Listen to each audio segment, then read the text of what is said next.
Saudaraku, arus transportasi Blangkejeren menuju Takengon dan sebaliknya kini kembali normal dan lancar setelah sempat terganggu dan mengalami lumpuh total sekitar 14 jam lebih.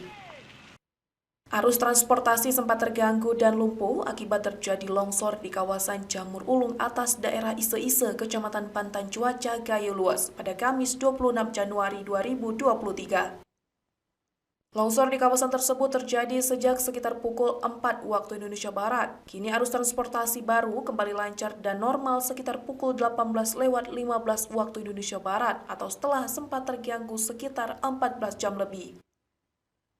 Longsor menyebabkan arus transportasi lumpuh total dan antrian panjang pun terjadi. Diketahui material longsor berupa bongkahan batu gunung menutupi ruas Jalan Nasional Blangkejeren Takengon tersebut.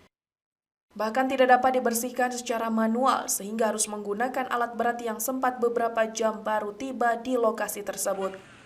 Kapolres Gayo Luas AKBP Afrianza melalui Kasat Lantas AKP Triandi Dharma kepada tribungayo.com pada Kamis 26 Januari 2023 mengatakan, kini arus transportasi Blangkejeren yang menghubungkan Takengon sudah kembali normal dan lancar.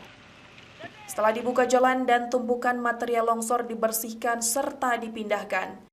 Kasat Lantas mengaku arus transportasi baru kembali normal sekitar pukul 18:15 waktu Indonesia Barat atau menjelang maghrib dan setelah sempat terjadi lumpuh total sekitar 14 jam lebih.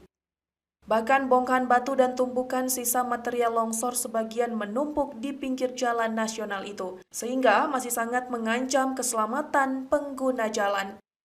Dari Gayo Luas, Rasi dan Tribun Gayo.